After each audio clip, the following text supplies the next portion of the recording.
Hi guys, my name is Tess and welcome to my channel. Today we're going to talk about still neurologic music therapy, only that this time we will try to put it into a little practicability to sort of paint a picture of what you can do at home. I feel that some of these things that we talked about in the previous video, they are things that you can try to do at home just to enhance your child's skill, because anything you do towards helping your child goes a long way. Now remember, I'm not a practitioner, but these are things you can really DIY or just practice with your child ahead of your therapy. Or if you're not able to access therapy, I believe it is something that you can still do. Now remember, we said that music therapy is a form of therapy that borrows some aspects of music, like tempo, how fast or slow a music beat is, the rhythm, the dynamics, the intonation, the pitch. There's so much. Now, if for instance your child has the motor skills of your child are impaired, like they are not able to walk, or you feel that they could use a little help in enhancing those skills, you can use a song. So for instance, you can say, I like using this song because my mom sang this song for my sister a lot, and yeah, I just like the song. So Peter and John went to pray. So when you make those beats, your child walks, okay? So so I'll beat and walk. So when I beat, I'll make the walk. Peter and John went to pray. So it's Peter and John went to pray. They found a lame man on the way. You get? So per clap, one clap is equals to one step, okay? You can increase the speed.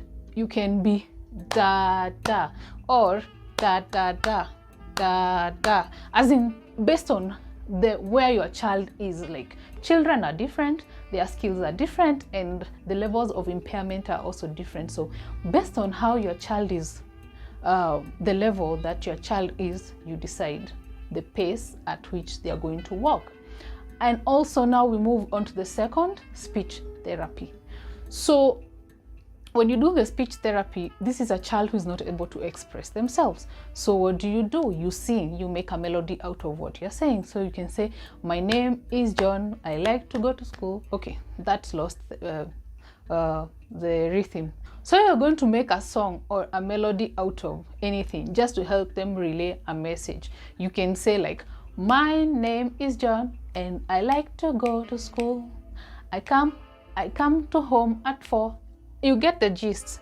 Yeah, so you make them repeat that message, and then once they are able to start expressing themselves, you wean them off. You reduce like, you try to make them express themselves without using a melody.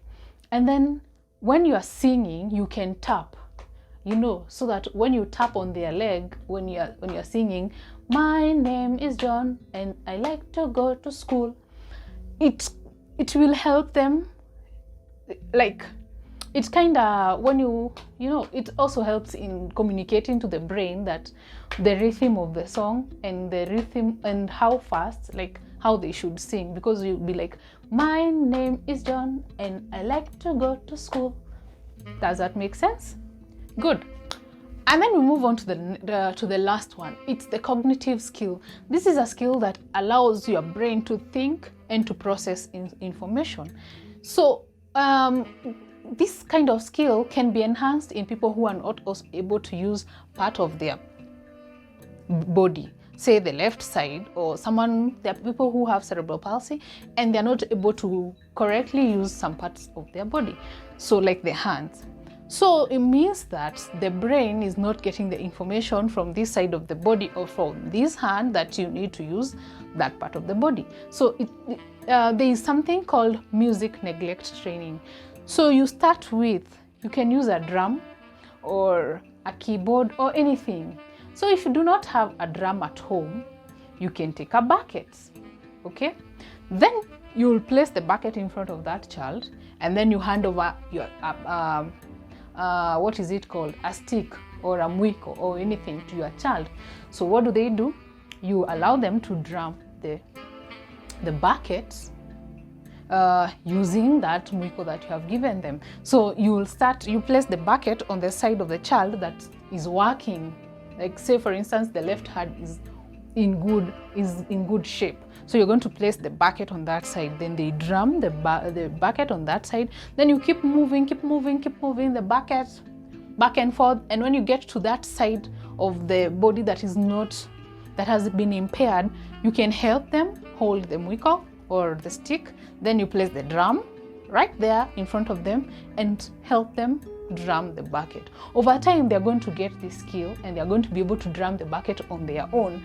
And also it's going to improve that skill. Like now when they drum, they can actually feel what they are doing over time. Like they will feel like actually my hand is moving, and they will hear that I am actually producing a sound. Yeah, and it will help them go a long way, because you will be going for therapy, but when you are at home, you can also implement some of these things that are being done in hospital so that you can do them with your child.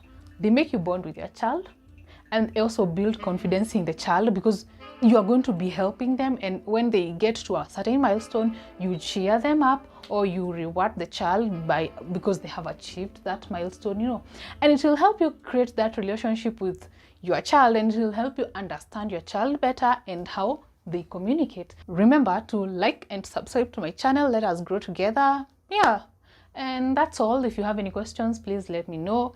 I want to emphasize that I'm not a medical practitioner. I do not have any certifications for the neurologic music therapy, but I just wanted to share some of these ideas that came across my mind when I was researching on this therapy.